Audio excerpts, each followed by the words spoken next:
Have you ever met someone who just seems unbothered? They don't rush. They don't force. They don't panic. And yet somehow everything flows to them. The opportunities, the breakthroughs, the peace. You watch from a distance, wondering, how do they do it? Why does life seem so easy for them when I'm out here grinding, pushing, fighting every step of the way? Let me tell you something that will shift your entire approach to success. Some people chase, others attract. And the ones who attract, they've learned a secret. Relaxation is not laziness. It's alignment. They understand what the Stoics taught centuries ago. You don't manifest through obsession. You manifest through clarity, calm, and daily action without emotional chaos. Seneca once said, "It is not that we have a short time to live, but that we waste much of it. We waste it worrying, overthinking, trying to control things that weren't ever ours to manage." But what if you stopped? Stopped efforting. Stopped gripping outcomes like they're your oxygen. Stopped assuming success must always be loud, aggressive, and exhausting. What if you simply relaxed? Not out of surrender, but out of strategy. What if you stopped chasing everything and started becoming someone who attracts everything? Because here's what the Stoics understood. Power lives in stillness. Clarity lives in calm. Wisdom lives in silence. It's not about sitting on your couch and doing nothing. It's about doing the inner work that 99% of people skip. The work that turns panic into presence, anxiety into awareness, overthinking into intentional living. And when you move from that state, you become magnetic. You stop operating from fear. You stop forcing timelines. You stop obsessing over what isn't working. You trust. You act. You adjust. You listen. And the universe? It starts to meet you halfway. Let me ask you, what if all the stress, overthinking, and forcing is the very thing blocking what you want? What if you don't need more effort? What if you need more equanimity? Because when the mind is still, the path becomes obvious. Think of Chesley Sullenberger, the pilot who safely landed a plane on the Hudson River after total engine failure. He had seconds to decide. But instead of panicking, he remained calm, clear, decisive.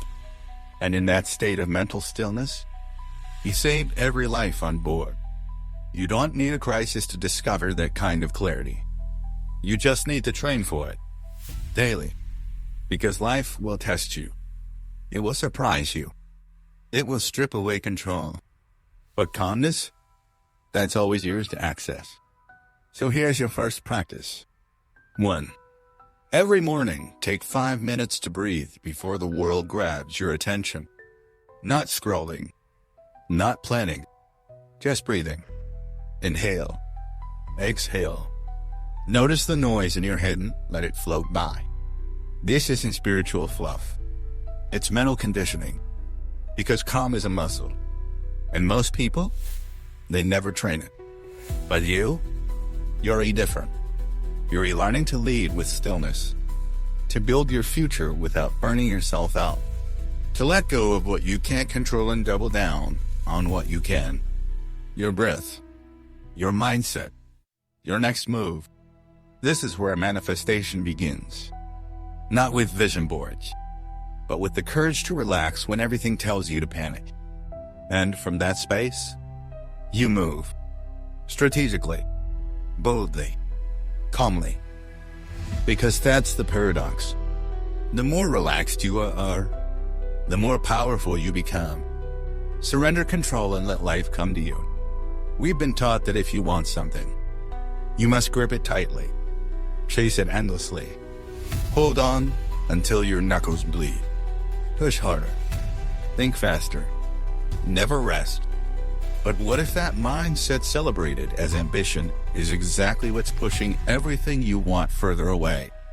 What if chasing creates resistance? And what if letting go, not giving up, but releasing is what allows life to finally meet you? The Stoics had a word for this. Apatheia. It doesn't mean indifference.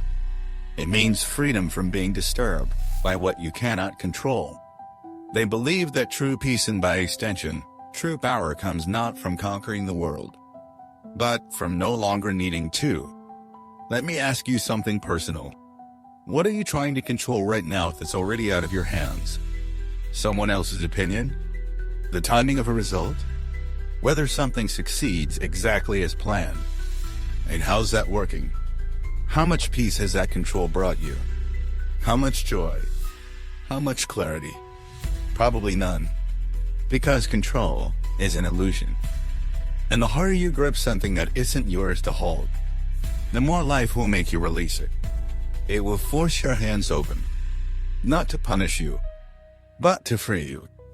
Marcus Aurelius said, "You have power over your mind, not outside events. Realize this, and you will find strength." That one sentence is your liberation. Because here's the paradox.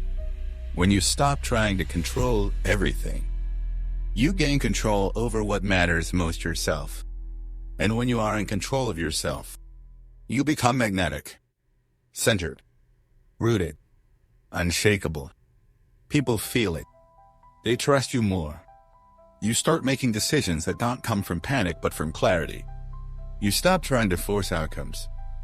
You start aligning with direction. You stop running. And life starts catching up to you. Let me tell you a story. There was a man named Eli. Hyper-minus focused. Relentless. Obsessed with timelines, goals, results. He checked his progress every day. His business stalled. His relationships strained. His sleep shattered. He kept pushing until his mentor told him, "You're already digging up the seed every morning to check if it's growing. You're already not helping it. You're already killing it." That changed everything. Eli began to surrender. Not in weakness. In wisdom. He still worked. But now, he let go of needing it to happen fast. He stopped checking every hour. He stopped comparing. He stopped needing control over things he could only influence, not command. Months later, the growth came. But more importantly, the peace came first. And the peace? That was what he really wanted all along. So here's your Stoic practice. 1. Each morning, write down to list what's mine and what's not. What's mine, my attitude, my effort, my focus. What's not, other people's responses, market timing, external recognition. When you see it clearly, you stop wasting energy trying to control shadows. 2. Practice releasing breath. Once per day, sit still. Inhale for 4 seconds. Hold for 4. Exhale for 6 seconds, and as you do, say, "I let go of what's not mine to carry." That breath becomes your set, your recalibration. 3. Create space between action and outcome. Do the work, then walk away. Literally. Go for a walk. Call someone. Journal about anything but the result. Because the more you obsess over results, the more you reinforce the belief, "I don't trust this process." But the more you relax, the more you say with your being, "I've done my part," the rest will come. That energy, that's magnetic. 4. Ask the golden question, am I acting from control or creation? Control comes from fear. Creation comes from clarity. Control says, "I need this to happen," or "I'm not okay." Creation says, "This is my path." You walk it no matter what. One contracts, the other expands. And expansion? That's where your power lies. Because when you release control, you make room for timing, for flow, for surprise, for miracles that don't show up on calendars. And suddenly, things begin unfolding without you pushing. Not because you gave up, but because you finally stopped standing in the way. So ask yourself, what if I stopped gripping? What if I gave space to what I'm trying to grow?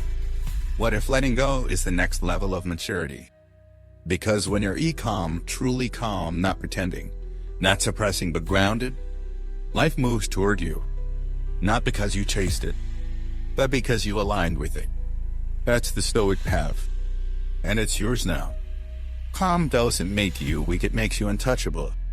The world will try to convince you that calmness is passivity, that stillness is stagnation, that silence is submission. But here's the truth. Calm is not weakness. Calm is command. Because when chaos erupts and you don't react, you become the anchor. When the room panics and you breathe deeper, you lead without saying a word. When someone attacks your name, questions your work, mocks your quiet, and you simply keep building, that's not detachment. That's dominance of self. You've probably seen it in others. The surgeon with steady hands under pressure. The athlete who walks into a stadium of noise and stays centered. The leader who doesn't raise their voice because their presence speaks louder. That's calm. It's not natural. It's trained. And the Stoics trained it like a martial art. Because I knew, if you lose control of your mind, you lose control of your life. Epictetus said, it's not events that disturb us, but our judgment about them. In other words, it's not what happens. It's how you meet it. You get rejected, do you collapse? You lose money, do you spiral? You get insulted, do you react? Or do you pause? Breathe. And act from reason, not rage. That pause, that's where your power lies. Because once you've mastered it, no one owns you. Not their opinion. Not their approval. Not their projections. You stay grounded in what matters. Your intention. Your values. Your pace. Your peace. And that's terrifying to people who live in reaction. Because if you can't be triggered, you can't be controlled. Let me tell you a story. There was a man named Cyrus. He was mocked for being too calm. People mistook his stillness for weakness. Until the moment came. His business was threatened. Competitors attacked. Rumors spread. Everyone waited for his breakdown. Instead, he kept walking, kept building, kept showing up and shaking. And while others wasted time on drama, he used calm to gain clarity. That clarity let him pivot faster, decide smarter, lead better. And in the end, he didn't just survive. He multiplied. Because while they reacted emotionally, he responded strategically. That's the power of calm. It's not passive. It's precision under pressure. So here's your Stoic practice. 1. Start each day with mental rehearsal. Before your feet hit the floor, ask, what might go wrong today? Where might I be tested emotionally? And how will I remain grounded? Visualize your response. That's printed Adiel Molo from Stoic Preparation for Adversity. 2. Anchor your nervous system. Stress is physical. So make calm physical too. Slow your breath. Drop your shoulders. Place both feet on the ground. Feel gravity. Feel presence. Then speak. Then act. 3. Train yourself not to explain. When you're calm, others will feel disturbed. Theopron. Push. Ask why are you reacting? Don't defend. Let your stillness speak.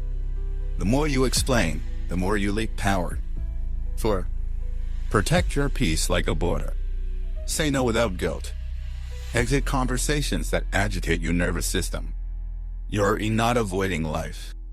You're protecting the clarity that lets you navigate it. 5. Ask the final Stoic filter. If I act on this emotion right now, what will it cost me? Time? Energy? Respect? If it costs more than it creates, let it pass. That doesn't make you emotional. It makes you wise. Because here's the final truth. Anyone can yell. Anyone can panic. Anyone can make noise. But to remain still, to choose clarity over chaos, to move through life like a quiet, focused storm, that's power. And that's who you're becoming. So next time life throws the unexpected at you, don't raise your voice. Lower your center of gravity. Feel your breath. And smile. Because you've already trained for this. Don't chase the life. You won't become the person it naturally finds. Let's be real. Everyone wants something. The relationship. The business. The recognition. The peace. The freedom. And most people, they chase endlessly. They read more books, try more tactics, change their goals, visualize harder, but still nothing sticks. Why? Because they're trying to manifest out of lack, not wholeness, not embodiment. And the Stoics, they would say this: if you want something, don't chase it, become it. Marcus Aurelius wrote, you don't have to turn this into something. It doesn't have to upset you. It doesn't have to be a conflict. Translation? Stop forcing. Start aligning. Because real manifestation isn't about attracting. It's about resonating. And resonance only happens when your internal world matches the frequency of what you say you want. Let me explain. You say you want peace, but your thoughts are chaotic. You say you want love, but your self-minus talk is toxic. You say you want abundance, but you operate from fear and scarcity. Not yet?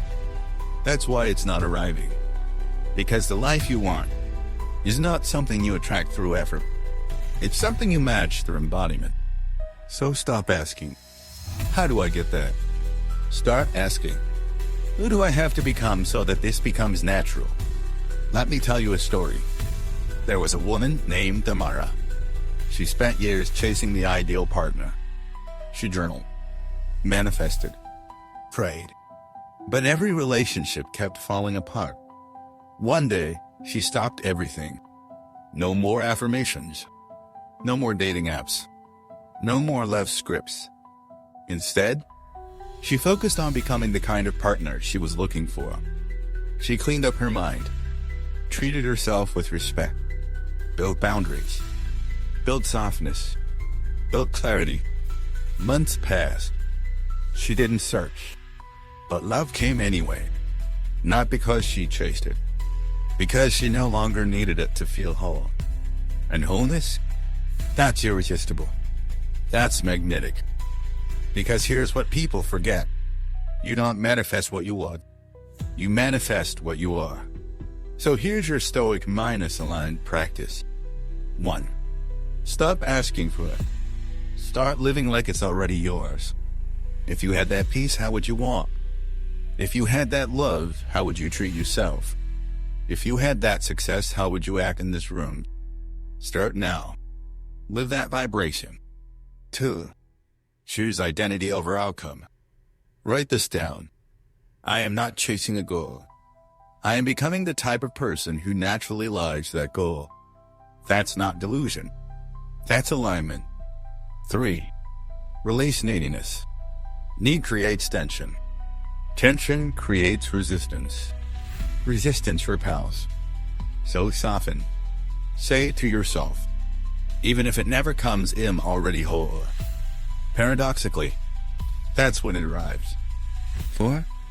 Match your environment to your identity. Don't just change yourself. Change your space, your inputs, your surroundings. Because what surrounds you reinforces you. 5. Let action replace desperation. Desire says I wish. Embodiment says I am. One lives in fantasy. The other becomes reality. So from this day on, stop trying to manifest. Start choosing. Not the outcome. The frequency. The way you breathe. The way you walk into rooms. The way you keep promises to yourself. You don't need a new tactic. You need to match the life you're asking for. And when you do, life stops resisting you. Because it recognizes you. You're finally speaking the same language. Not with your words, with your being. Inner stillness isn't just focus, it's the language of the universe. In a world that never stops stalking, The rarest frequency is silence, not the absence of sound, but the presence of stillness. A mind that doesn't chase, a heart that doesn't rush, a soul that doesn't beg. You've probably felt it before, even for a moment, when you're walking alone early in the morning, when the wind moves through the trees without needing an audience, when you're so immersed in what you're doing that time disappears. That feeling? That's not an accident. That's alignment. And alignment begins not with action, but with quiet. The Stoics didn't sit still because they were passive. They sat still because they knew that clarity lives in the pause. They trained their minds to slow down, so they could listen for what others missed. Marcus Aurelius ruled an empire, and still he took time every morning to write, to ground himself, to remind himself what matters, to return to his center before the world could pull him off balance. That's not weakness. That's the most dangerous form of strength. Calm, without permission. And in today's world, that's radical. Because everything around you is designed to keep your mind loud. Notifications, opinions, urgency, noise, all of it pulling you away from the only place that matters. Here? No. Let's get brutally honest. Most people are not living, they're reacting. They're stuck in mental loops of, what if? What do they mean by that? Why hasn't it happened yet? What hasn't fallen behind? That noise? That's not thinking. That's mental static. And manifestation can't pass through static. Direction contrives through clutter.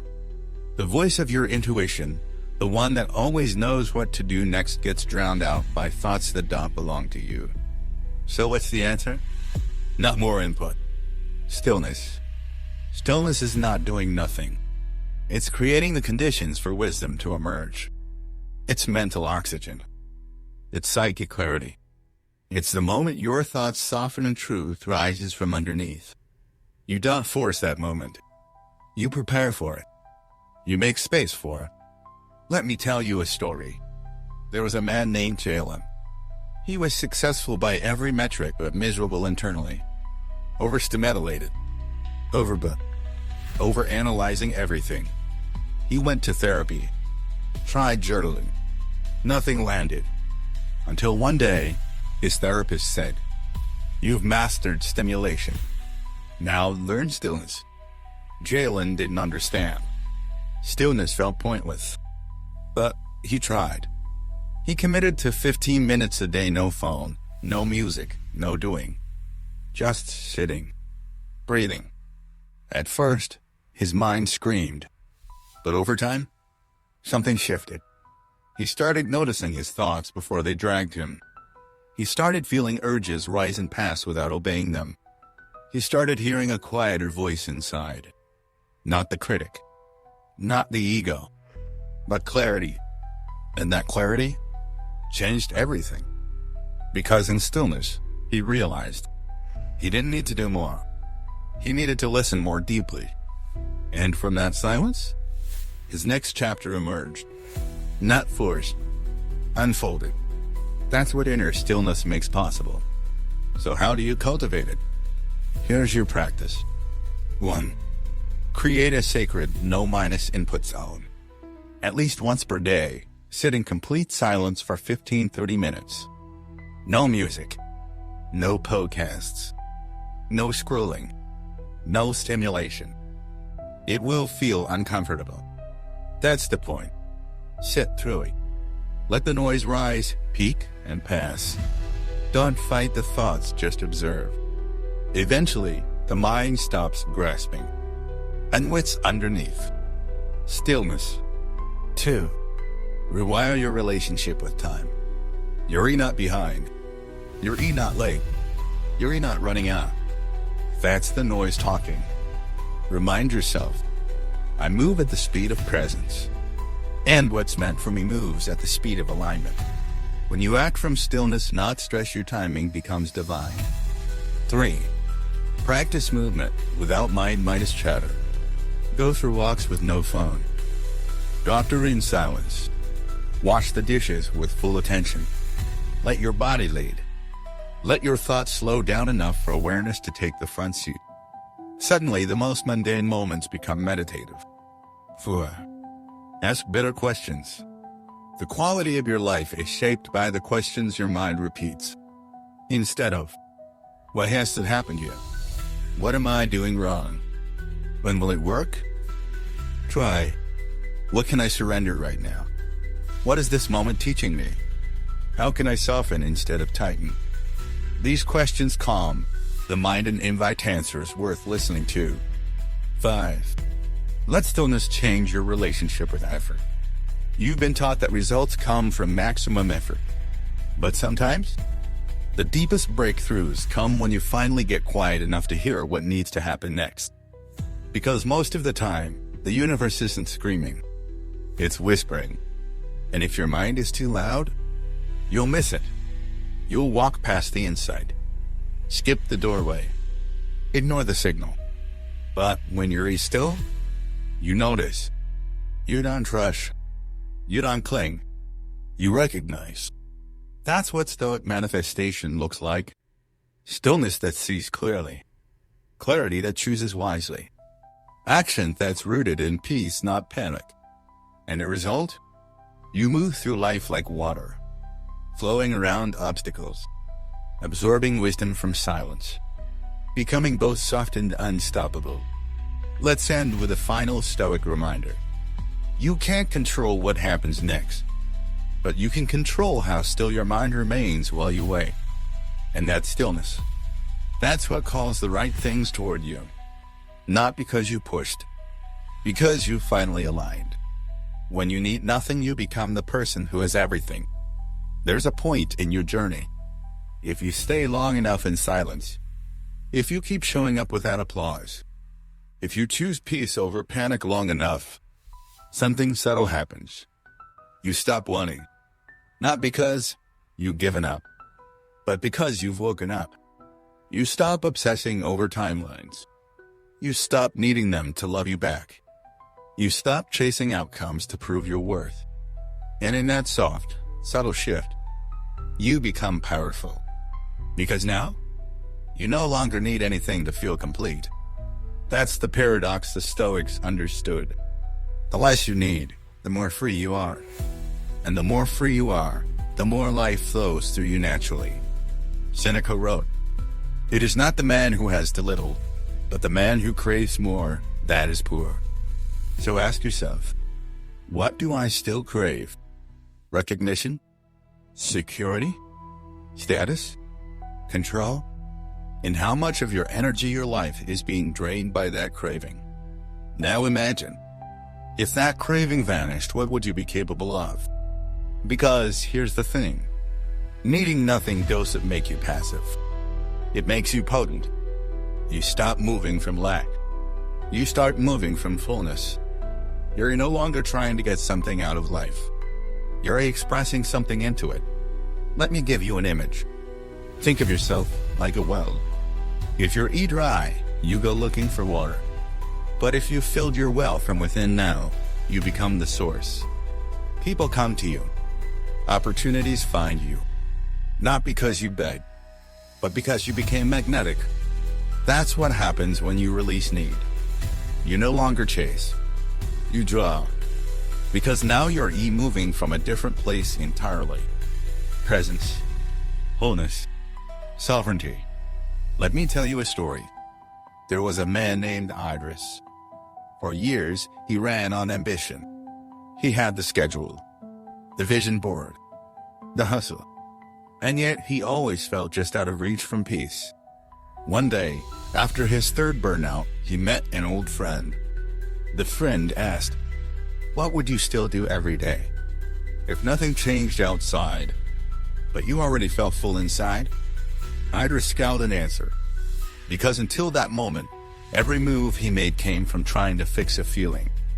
That night, he sat in silence and wrote just one question: what if nothing is missing? That was the beginning. He stopped pushing. He started listening. And in the space that used to be filled with striving, He discovered presence. And from that presence, his best work emerged. His deepest love found him. His most magnetic state became normal. Because he no longer needed. He had become. That's the Stoic path. Not to pretend nothing matters, but to need nothing so you can appreciate everything. So here's your practice. 1. Write this at the top of your page: nothing to prove, nothing to chase, nothing to fix. Then breathe. Notice what rises inside. Restlessness? Fear? Write it down. This is the residue of craving. You are not those thoughts. You are the awareness beneath them. 2. Practice active detachment. It's not about giving up your dreams. It's about releasing your grip. Say to yourself, I still move. I still build. But I release the outcome because I no longer need it to feel okay. Suddenly, your work becomes lighter. Your voice clearer. Your presence calmer. 3. Notice where you perform. Every time you exaggerate, explain, try to impress, you've left your center. As, what am I trying to get?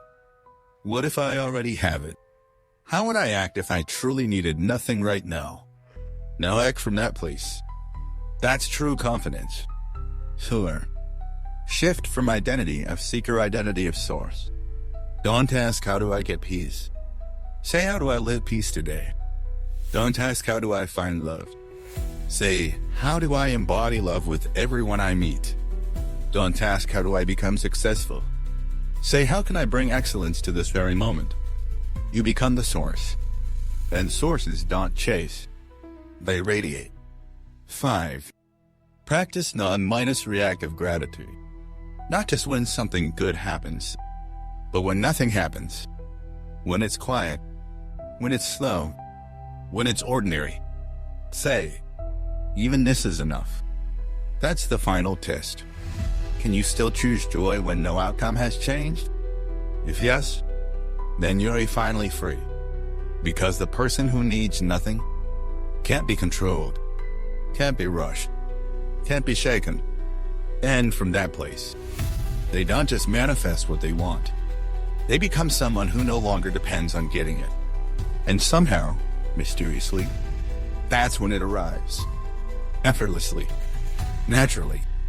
As if the universe says, now that you've stopped needing, you're ready to receive. Expect nothing. Trust everything, the unshakable confidence of letting go. There's a kind of freedom that most people never touch. It's not the freedom to do whatever you want.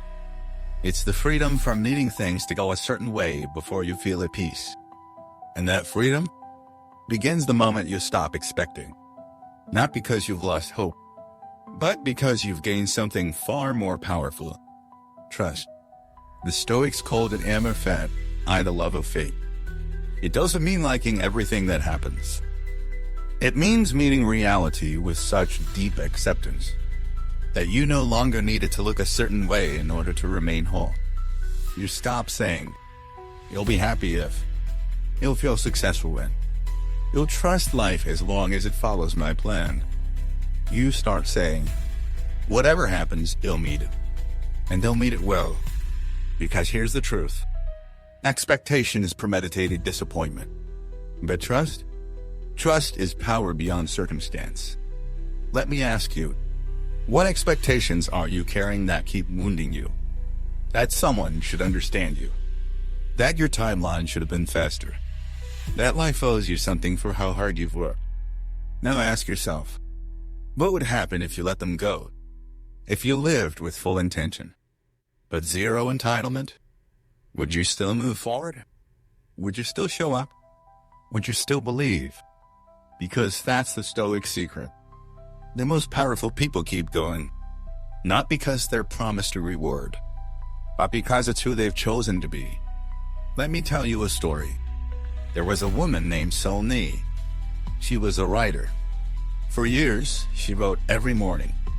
No recognition, no followers, no response. But she kept writing.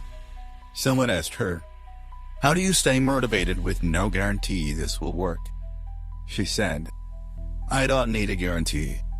Writing is how I stay close to my soul. That is her. That's the posture of someone who no longer needs outcomes to validate effort. That's what happens when you drop expectation and choose devotion. Because while the world tries to manipulate results, you choose to master your response.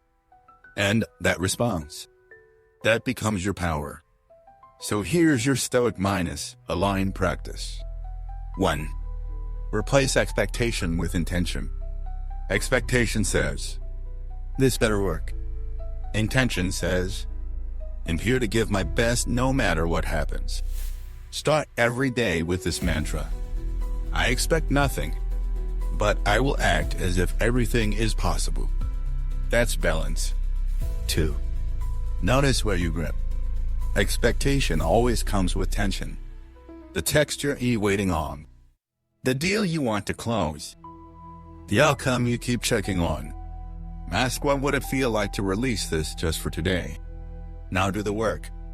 Not from pressure. From presence. 3. Redefine results. You've been taught that success is outside of you.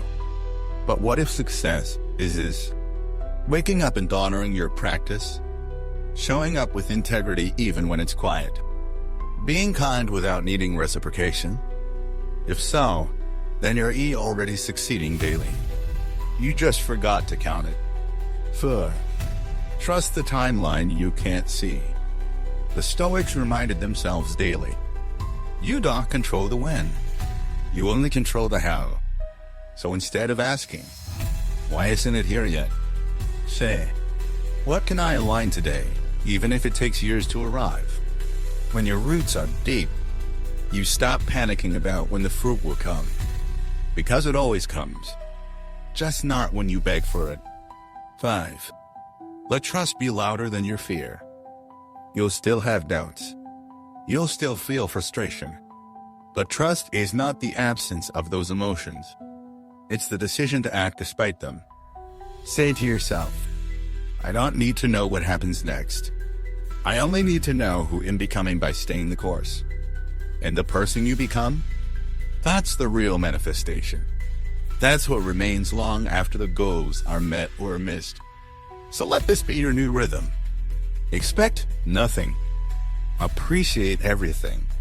Trust deeply. Move steadily. Because when your happiness is no longer dependent on what happens, you become untouchable. And ironically, that's when the world starts delivering you everything you once chased. Not because you forced it, but because you let go. And in that letting go, you created the only thing the universe responds to. Faith without desperation. Action without noise. Love without conditions. That's Stoic trust. That's inner wealth. That's the frequency where life finally says, now you're ready. Let everything come, but let nothing own your mind. What if you reached a point in life where the money came, the relationship came, the recognition came, and you felt nothing shift inside? Not because you were numb, but because you were already whole. What if everything you ever wanted arrived, and you didn't cling to it? You didn't fear losing it. You didn't let it own you? That's not detachment. That's true power. Because in a world where people define themselves by what they have, you've chosen to define yourself by what you don't need. And when you don't need anything, nothing can be used against you. The Stoics called this state adoratia a deep, imperturbate tranquility, not an emotion, a baseline, a condition of the soul, not dependent on weather, not dependent on winds, not dependent on whether others applaud or misunderstand. It's the kind of peace that whispers, I can hold this, but I don't have to keep it. I can lose this and I won't lose myself. Let me ask you something. If you got everything you wanted tomorrow, but it didn't change how you felt about yourself, wouldn't that be the most freeing realization? That it was never about what arrived. It was always about who was receiving it. And who you've become? That's someone who's no longer moved by gain or loss. You still feel it. You still celebrate. You still grieve. But you no longer get pulled into the storm. You remain centered. Because nothing owns you now. Let me tell you a story. There was a man named Elias. He worked for 10 years to build a company. One day, an investor pulled out. The market shifted. He lost 80% of everything. People waited for his collapse. Instead, he said, "I built it once. I can build again. But I will never let a number on a screen determine the value of my mind." And within 2 years, he rebuilt. But stronger, wiser, quieter. Because now, he didn't just build wealth. He built detachment. The Stoic way isn't to avoid joy. It's to welcome all of life without letting any of it own your mind. So here's your final practice. 1. Practice full engagement, zero attachment. Give everything your all. But before you begin, say, "I offer this fully, but I do not need the result to complete me." Then watch how clear, how calm, how clean your effort becomes. 2. Celebrate without clinging. When something good happens, celebrate, but don't hoard. Say, "Thank you. I release this with gratitude." Let the energy keep flowing. Nothing blocks the next blessing like gripping the last one. 3. Grieve without collapsing. When something is lost, feel it, cry, reflect, but don't identify with the loss. Say, "This was mine for a time. I honored it. I now walk forward." Because grief doesn't mean you failed. It means you loved honestly and you're still choosing to live. 4. Remember, what you own is not who you are. Take inventory today. What titles are you attached to? What relationships define your worth? What achievements keep you from resting? Now ask, if this all disappeared, would I still know who I am? If the answer is no, start rebuilding from within. Because the man or woman who has nothing left to prove, that's the one who can live, love, and live with true clarity. 5. Create an inner sanctuary. A space no one can enter. Where you don't carry labels. Where you don't need defense. Where the mind rests. Even if the world burns outside. In here, you're still. You're safe. You're sovereign. Because that space, that's where your peace lies. And nothing, no loss, no gain, no praise, no betrayal can touch it. So as you end this journey, remember, you are no longer the one who chases. You are no longer the one who waits for validation. You are no longer the one who needs. You are the one who builds, who radiates, who receives and releases. Because now, you've learned to live by the highest Stoic law. Let everything come. Let everything go. Let nothing own your mind. And in that space, you become dangerous. Not to others, but to every lie that says you're not already enough. Because you are. You always were. And now, you live like it. In stillness. In trust. In freedom. We are currently giving away a free ebook, 12 Stoic lessons that will change your life. To receive your gift, simply follow the channel and leave a comment that says, "I have followed," or "I would like to receive the gift." We will reply with the download link directly below your comment.